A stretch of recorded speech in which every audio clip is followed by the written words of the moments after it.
Hoy vamos a hablar acerca de la teoría humanista de la administración, una materia que se llama Fundamentos de Administración de la Universidad Cook en la ciudad de Barranquilla. La teoría humanista de la administración, ella fue generada como una revolución donde el interés se vuelca hacia el trabajador o aquellas personas que participan en una organización. Antes de ella, la teoría administrativa, que estaba enfocada en la tarea o en la estructura organizacional, era quien colocaba los parámetros con los cuales se debía regir una empresa. El enfoque de esta teoría humanista está en las personas, en las relaciones humanas, en el estudio de la opresión del hombre en manos del abusador. Cuando hablamos del enfoque de la teoría humanista de la administración, podemos ver dos ejes fundamentales en los cuales ella se enfoca.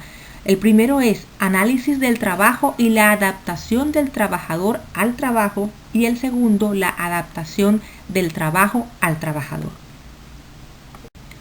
Al definir el análisis del trabajo y adaptación del trabajador al trabajo, podemos ver que hay un enfoque en la producción, en el análisis del perfil que exige la tarea a realizar, en la selección del personal adecuado a través de unas pruebas y en la psicología industrial. Mientras que la adaptación del trabajo al trabajador está enfocado en aspectos individuales y sociales del trabajo, a través del estudio de la personalidad del trabajador y del jefe, motivaciones, incentivos, liderazgo y relaciones sociales y personales.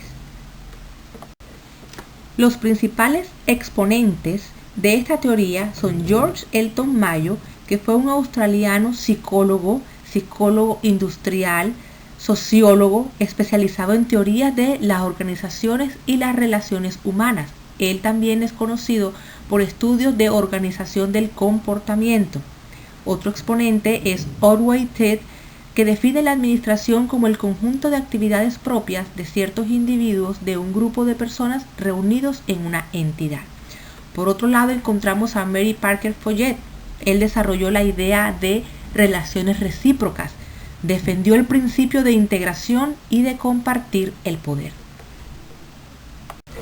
Para poder hablar del origen de esta teoría, tenemos que ver por qué surge. Ella surge por la necesidad de humanizar, democratizar la administración, de lograr un desarrollo de las llamadas ciencias humanas, de las ideas de filosofía pragmática de John Dewey. Las conclusiones de este experimento de Hawthorne son aquellas que vamos a estudiar más adelante. Vamos a hablar acerca del experimento de Hawthorne. Él se enfocó en tres ejes: el nivel de producción, el comportamiento social del empleado y en las relaciones humanas. Dentro del nivel de producción podemos ver que estaba dirigido a actividades grupales, la actitud del empleado frente a su trabajo, que se consideró en ese momento un factor muy importante.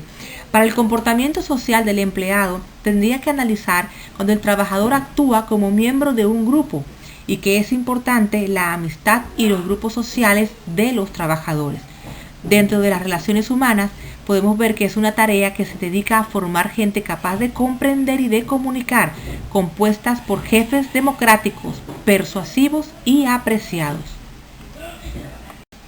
Otros aspectos en los que se enfocaba este experimento son las recompensas y sanciones sociales, los grupos informales y el énfasis en los aspectos emocionales. Cuando hablamos de recompensas y sanciones sociales, podemos ver que el ser humano necesita estar en compañía y que la recompensa social y moral es simbólica y no material. En los grupos informales podemos ver que ellos constituyen la organización humana de la empresa, definen reglas de comportamiento, objetivos, escala de valores y expectativas. Y en el énfasis de los aspectos emocionales podemos ver y recalcar que se debe evitar el conflicto social a toda costa. La cooperación es clave para evitar tal conflicto.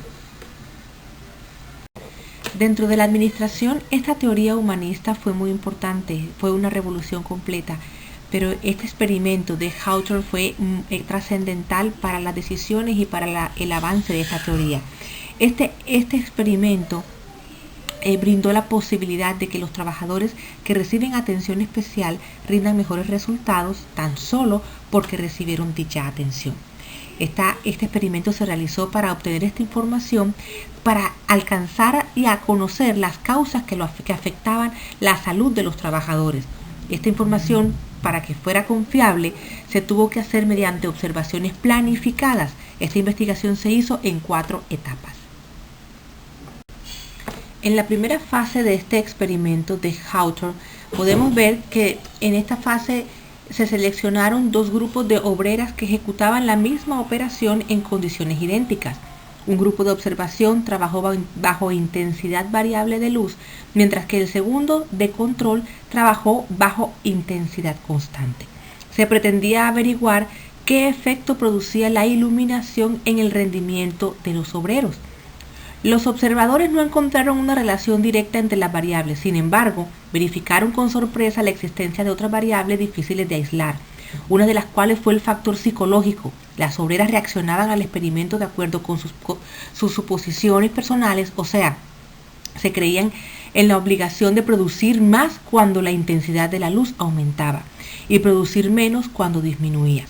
Ese hecho se obtuvo al cambiar las lámparas por otras de la misma potencia, aunque se hizo creer a las obreras que la intensidad de la luz variaba, con lo cual se verificó a un nivel de rendimiento proporcional a la intensidad de la luz bajo la cual aquellas suponían que trabajaban.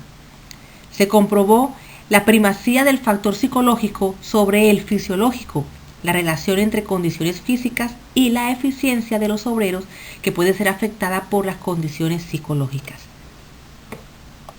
En la segunda fase del experimento podemos ver que ella comenzó meses después, y para constituir el grupo de observación o grupo experimental fueron seleccionadas 6 jóvenes de nivel medio, ni novatas ni expertas.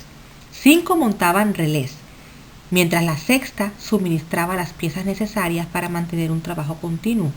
La sala de pruebas estaba separada del resto del departamento por una división de madera.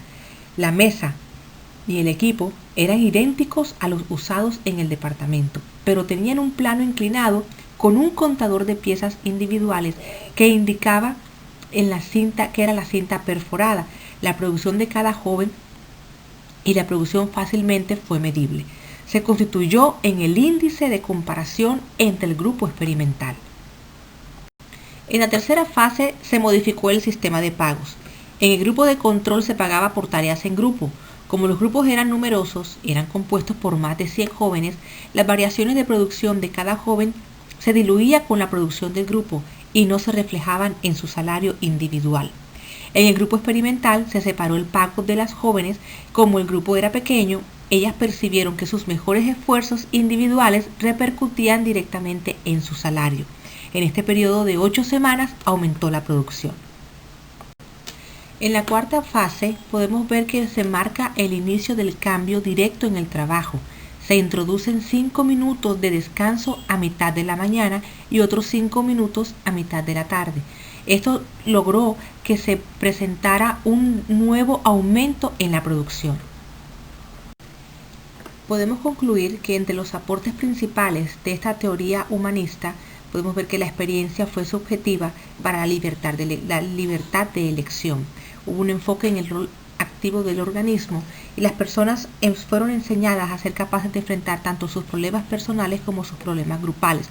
La libertad humana a elegir y ser responsable dentro de sus labores, y el marco de trabajo fue flexible, donde se estudiaba el comportamiento humano.